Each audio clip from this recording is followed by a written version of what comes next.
Namaste and welcome to this segment of iGlobal's Diwali Fest 2020. My name is Vidhu Sharma and I have the great honour and privilege of being sat here today with a great guide, philosopher, writer, photographer of our times, and now the Bhaktivedanta Manor's temple president since January this year. We are joined by Visakha Dasi. Welcome to iGlobal's Diwali Fest. Thank you, Vidhu. It's so nice to be here with you. Thank you for speaking with me this evening. We're going to have a really fruitful discussion, I hope, about lockdown, about Visakha Dasi's experiences, coming into the Hare Krishna movement, and we'll also then move into some life lessons from the Bhagavad Gita, so please do stay tuned. Firstly, Visakha ji, how has lockdown been for you? How has temple presidency during lockdown been for you? Well, in a real way, I feel very grateful because I'm so near the Manor community and there's so many extraordinary people associated with the Manor community. So it's been a great opportunity for me to try to become an integral part of that community and benefit from all the experience and wisdom that the residents have. Yes. So for those of us that don't have any idea what a temple president does, what are the key sort of responsibilities that you've been kind of conducting throughout this year? Well, Bhaktivedanta Manor is unique because it's been established by our founder, Srila Prabhupada, in 1973. The building itself was gifted by George Harrison, one of the Beatles, and ever since then it's steadily grown. So we have a very large congregation, many departments. So there's a management team in place, and as temple president I try to enhance the communication between the departments, the community, the committees, like that, and also try to increase the spiritual inspiration of the participants. Enhancing the communication can't be an easy thing to do when you can't even meet people, so how have you been getting around that during the last we few do months? a lot of Zoom, a lot of phone calls. Zoom fatigue is definitely there. But also when I can, I do go to the Manor and I try to greet the guests with the whole physical distancing and masks and hand sanitation, but I do try to be there at least on the weekends. We're having to kind of book in times to go to make sure that everything's at a safe social distance. Yeah, we have free tickets so that we control the number of people. Yeah. And have you found that the community has really adapted to these new measures, or? Yes, the people are grateful because so many temples and churches are closed in the UK. So when people see that they can come and they feel safe, actually the national and the local health councils came and they approved of our precautionary measures, so people can feel safe when they come for darshan. So while lockdown has given us an opportunity to slow down, to reflect on, what makes us happy, our sense of purpose, it's also been a really, difficult time for a lot of people. It's created a lot of anxiety about the future. What would be your message to people during this time who are kind of overcome with that sense of grief and worry about the future? It's very understandable because it's such an unusual situation. So there's no hesitation that there would be fear and uncertainty. So for me, and I think for many of the people associated with the Hare Krishna movement, we really turn to the knowledge of Bhagavad Gita because what we see around us is very temporary and shifting. The pandemic is a great example of that, but it's always temporary and shifting. And if we turn to the Bhagavad Gita, what we find is knowledge that is not temporary and not shifting, but ongoing. And knowledge that is very relevant to us here and now.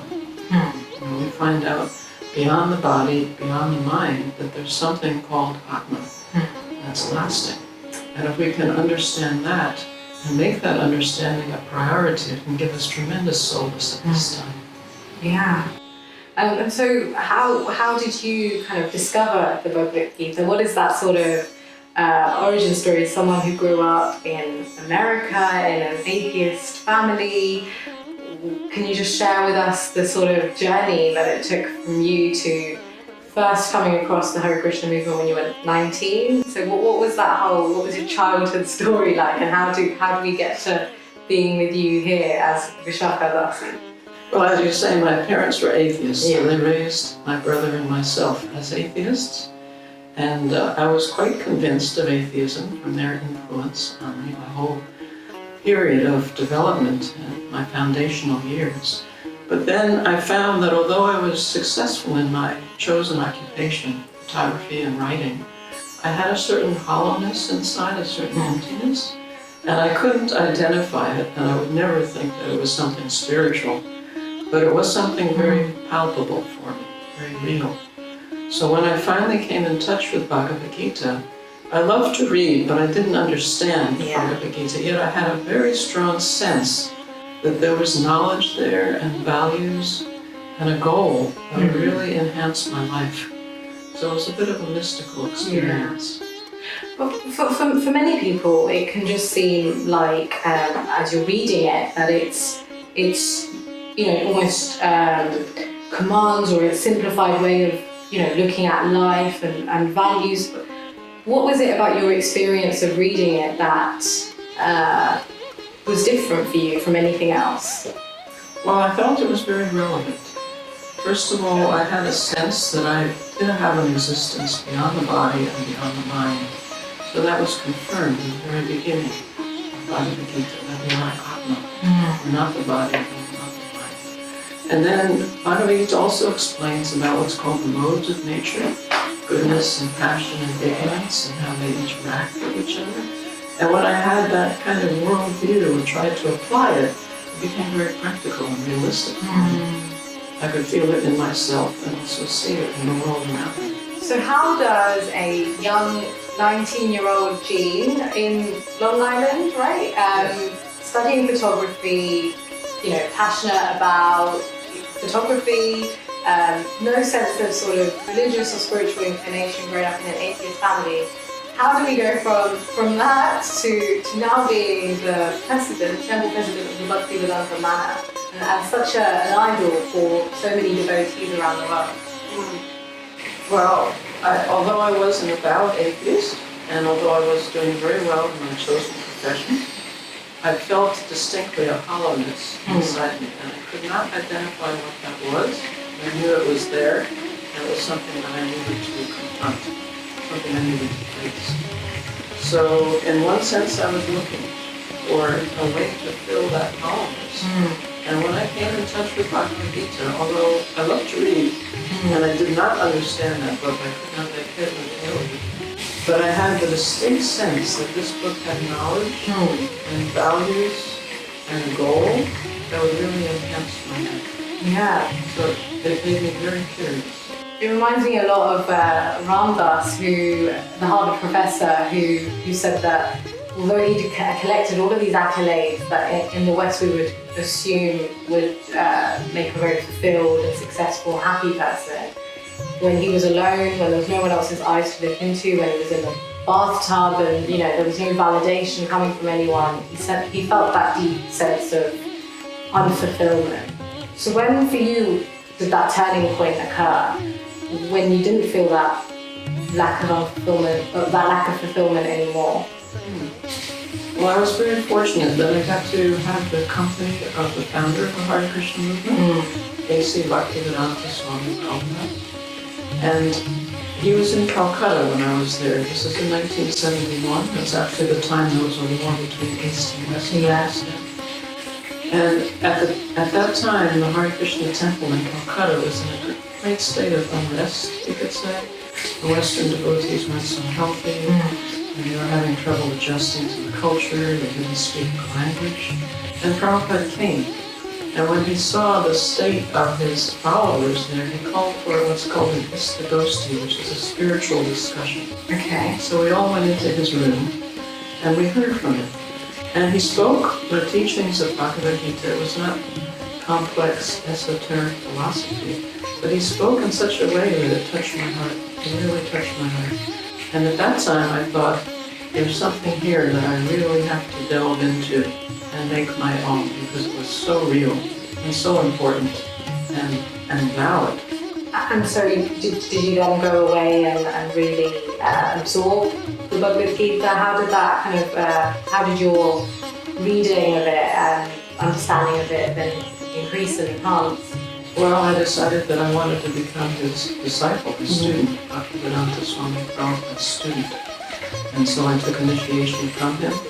And at that time, I agreed to chant the Maha Mantra, Hare Krishna, and also to follow what's called four regulative principles. Okay. For instance, not taking intoxicants, a vegetarian diet, not eating fish or eggs. And so in this way, I had a transformation not only internally, but also my habits. Yeah, sure. I don't know, physically, mentally, I'm sure that would have all then really carried you through. So for you, it must have been not only a shock to the system in terms of from a spiritual faith perspective, but also you came to India.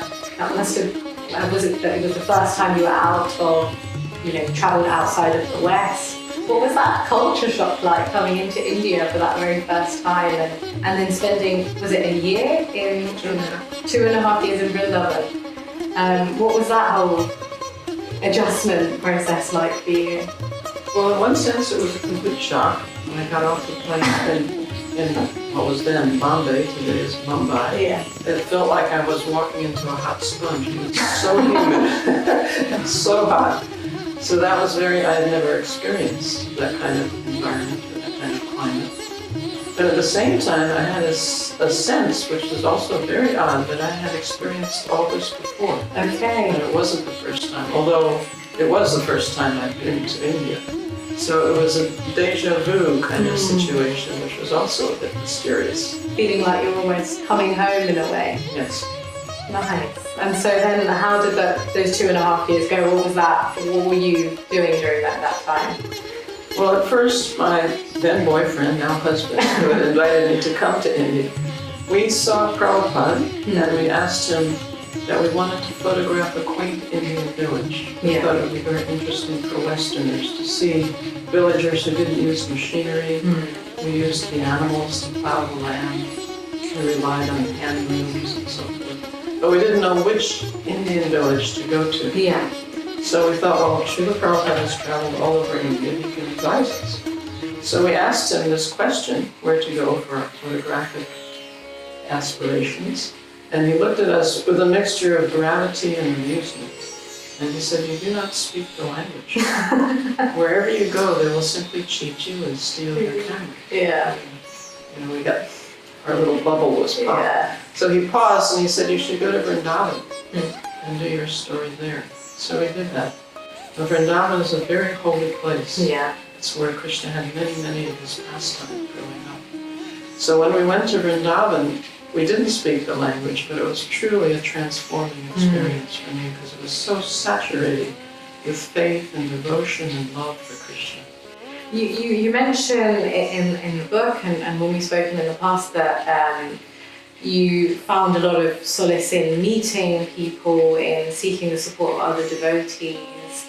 Are there any kind of key highlight moments during your first interactions with people in Vrindavan that really kind of stand out to you as something that really helped carry you through?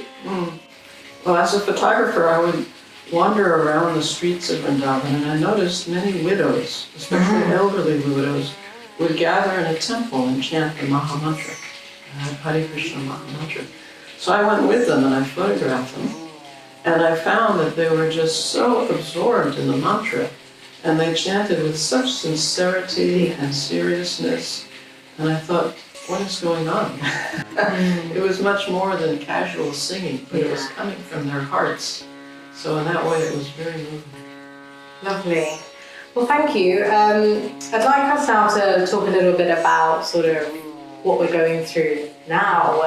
We're going through a global health crisis, a pandemic, and it's causing a lot of angst, a lot of worry for a lot of people around the world. But it's also a time for us to take a step back, to reflect, to really think about what it is that gives us happiness or what our deeper purpose is. What is your message for people who are in those two minds about how to utilize this time and how to feel about this time? How can we really make the most of it and ensure that we don't sink into a sad and dark place because of the uncertainty and unpredictability of it all. Well, if we look to Bhagavad Gita, Krishna says very clearly that the mind can be the best friend of the living entity or the worst enemy. So it's easy, as you say, to be dragged into a negative place, but in fact there's so much that we can be grateful for through the teachings of the Gita, and we can learn how to control the mind to stay in this positive frame of mind and understand how much we can be grateful for at this time in our lives. Yeah. And how have you been feeling this sort of lockdown period? Because of course there must have been, you know, hundreds of other plans and things that you would have been up to had we not been in such tight restrictions. I imagine there would have been a lot of travelling, a lot of meeting people. But how have you filled the time otherwise? Well, we have Zoom meetings almost every day. Yeah. I do a lot of phone calls, I do hours of email every day, so my days just disappear, they just evaporate. And I don't have much spare time to speak of at all. Yeah. But at least you're in this lovely place and you've got some of your own photographs. Yes. Decorating the walls. So is this one of your own? Yes, this is when our founder, His Divine Grace A.C. Bhaktivedanta Swami Prabhupada, he installed the deities, Sri Sri Radha Gokulananda. He performed the first arati ceremony for them, and then he danced. He circumambulated the deities and danced along with all the devotees. So it was truly an historic moment, and he was so happy. Such a telling photo. This truly, embodies that phrase that a picture tells 1,000 words. It's lovely. It was quite an extraordinary occasion. In such a world, how do we prioritize taking a step back and to, commit to things that don't just make us instantly happy? What is that sort of incentive these days to, chant or meditate or look for that sort of longer route to a more fulfilling happiness? I think the lockdown has been valuable in that way because it's forced us to slow down, to stop, perhaps to reevaluate our priorities. And if we do that with a little bit of knowledge from the Gita, we can go beyond this instant gratification that you're talking about to something much more lasting. But that does require knowledge and more than likely a guide or at least someone to accompany us on that journey. That can also be quite a lonely journey in a way. It's a very siloed, that can be quite a scary thing. What are some of those points in your life where that journey hasn't been as pleasant as just taking time out? Has there been times when it's been actually quite difficult to commit to something that requires such discipline? It can be difficult if we see, especially in people that we look up to and we expect more from. If they disappoint us, that can really be jarring for us. It can shake us up and sometimes shake our faith. And at that time especially, we can return to the Gita and find lessons in the Gita that help us understand those difficulties and weaknesses. Can you share one lesson from the Gita that would particularly help us during this time of lockdown? Is there a particular anecdote or lesson that you can share with us from the Gita? Well, we learn about karma from the Gita, and there's also collective karma. And so we can understand that if we have abominable eating habits, then abominable things will happen to us. And in the world today, so many innocent animals are being killed, fish, birds, being killed for the humans to consume, which is not necessary. We can live very healthy lives on vegetarian diets. So there is a reaction for that. And I think we have to think very seriously about that. This is not an accident. But for activities, there are reactions. And for abominable activities, the reactions will be abominable. Wow. I'm genuinely thinking that that's really... Millions of animals are killed daily. Millions. So many of us these days are, turning to veganism. There's a great sense of consciousness now, at least from in where we are and what we can see, that people are really starting to become aware of that sense of action and consequence, and people are making much healthier choices. What are some other sort of healthy choices that you would recommend people kind of think about during this time? Well, certainly reducing intoxicants, because that does not help us focus on our priorities. It does not help us if we want to gain knowledge. This kind of sense control is so important to come to this mode of goodness that I was referring to, which is actually the place where we can feel satisfaction and happiness. So if we let our minds go wild, we can't really expect to find happiness. So for someone that's watching today, what would be your sort of first tip? You know, a very quick, I wouldn't say quick, because of course we're not trying to have quick fixes, but what would be like, you know, a first sort of decision or commitment that they could make towards a more sort of conscious lifestyle?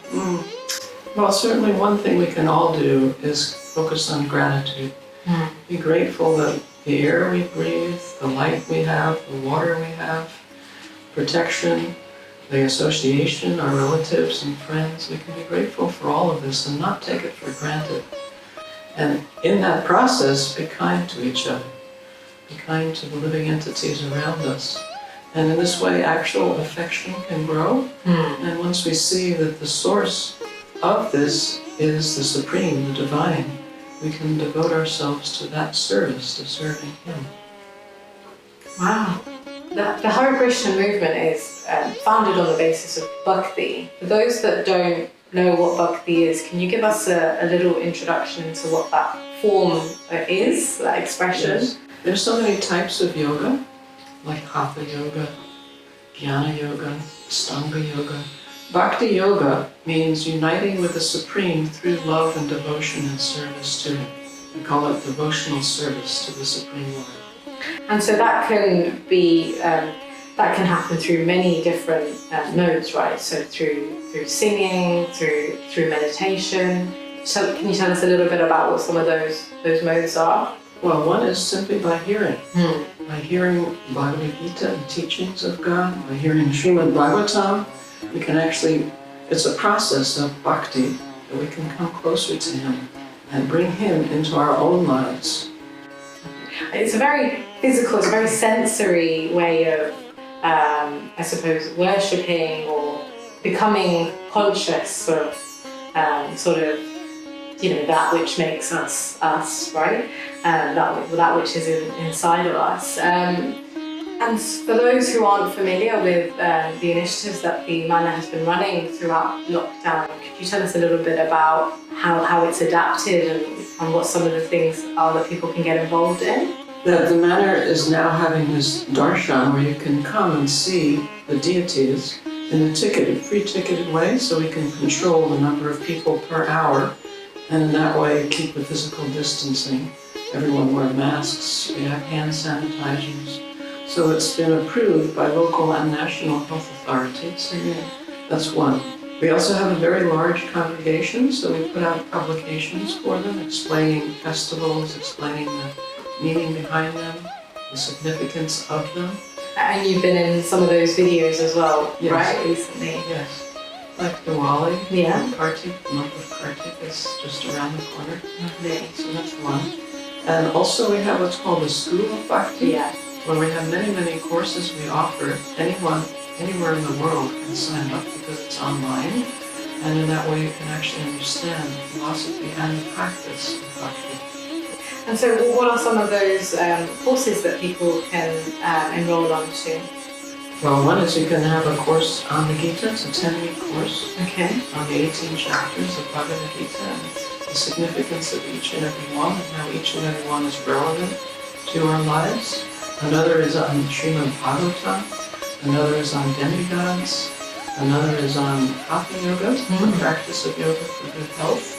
They have one about Ayurveda, good eating habits, so it's a wide range. Yeah, and so that's all on the School of Bhakti, that education hub. Fantastic. So just speaking of the Manor then, of course, so much has changed over the last few months. Even Janmashtami had to be celebrated virtually. How have the devotees adapted to this? Have you had much feedback or what has the reception been? Because you you've obviously put so much on virtually for people during this time. What is the sort of reception that you're getting from people? People are very, very happy because so many temples and religious organizations in the UK don't have guests. So we have arranged that we can still have guests, and then we're very active online. Yeah. So people appreciate that. We have, for instance, a mentorship program. Okay. We have summer groups. So they used to meet physically, weekly or bi-weekly, or sometimes monthly, but now they meet regularly online on their Zoom calls. So they're still keeping in touch in that way. They can't share meals, but everything else, of course. No, but it's so refreshing to see that, an organisation like this has managed to adapt and, come through for the community when they needed it most. So lots of people have turned to reading during this time. We've got a fantastic book written by you, published in 2017, 5 years, 11 months and a lifetime of unexpected love. Can you tell us a little bit about the book and how you came to writing it? Sure. Yeah, this is my journey. It's a memoir, so it's my journey going from an atheist to a theist. And I especially wanted to mark the different stages along the way that made this very radical transformation in my life. And then I was so fortunate that I had a wonderful association with Bhaktivedanta Manor, the founder of our movement. And also how I was able to use the skills that I was developing, photography and writing, in Bhakti Yoga. Lovely. So lots of us have turned to reading over lockdown. And we've got this fantastic book here that you published in 2017, 5 years, 11 months, and a lifetime of unexpected love. Can you tell us a little bit about the book, the inspiration behind it?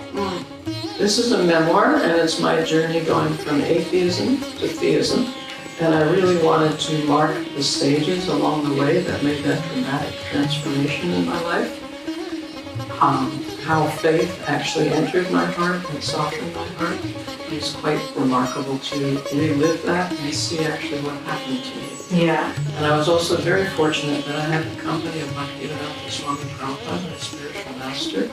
So I also explained what that was like in the book. Can you share some of those stories and your experiences with Srila Prabhupada? Well, he was so appreciative of his followers.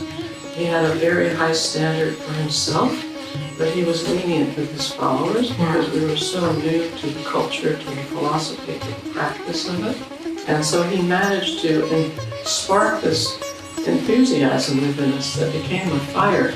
With just a small group of his followers, he was able to spread the Hare Krishna movement all over the world. Are there any particular stories or memories that you have with him that you could share with us that really stand out? Well, one is that I used to photograph him every morning as he took his morning walk. Wow. And we were in Juhu. Yes, just in Mumbai, right? Mumbai, yes. So I was waiting for him. It was 6 o'clock in the morning. It was still dark out. And he came by very, very quietly. And I was chanting on my beads, the Hare Krishna Maha Mantra. Yeah. But he came so quietly that I didn't hear him or even see him. And as he passed by me, he looked at me. I was sitting. And he said, "Thank you very much." And I thought, I'm just sitting here, why is he thanking me? And then I realized, no, I was chanting. And that was his instruction for his followers to chant. So he was appreciating that and encouraging that very small effort by a very small person. It's those small tokens of just those small things that people don't even realize they do sometimes that can have the most profound effect. And I'm sure you have that effect on many hundreds of thousands of people that come visit the manor. I would love to be able to do that. Thank you. Thank you so much for sharing this evening with us. Please do check out, everyone at home, please do check out everything that the Bhaktivedanta Manor is doing during this lockdown period as we're entering second and third tiers of lockdown. Do check out the School of Bhakti and enroll yourself onto some of the courses that the school are running, and do really make the most of this time. So just as a last sort of kind of message for the people that are watching, could you just share a few words to round off this? I request you please read Bhagavad Gita as it is by His Divine Grace, A.C. Bhaktivedanta Swami Prabhupada. And if you can find a friend to share it with and have exchanges about it that will make it so much more of a rich experience. Brilliant, thank you.